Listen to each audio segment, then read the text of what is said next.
সত্য বই মিথ্যা বলিব না।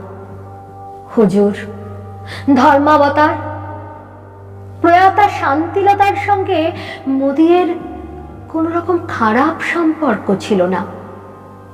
ইহা সত্য যে একবার মৌরিগ্রাম হইতে তাহাকে থলকমলের চারা আনিয়া দেই।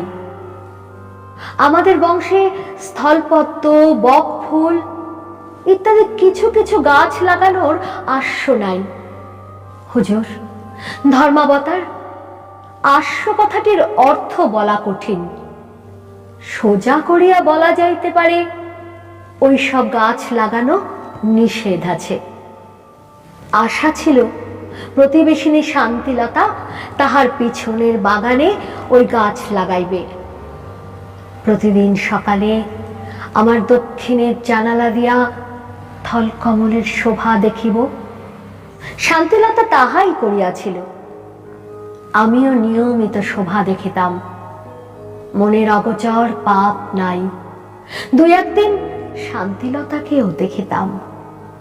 হুজুর, ধর্মাবতার, ইহা অপেক্ষা খারাপ সম্পর্ক তাহার সঙ্গে আমার ছিল না।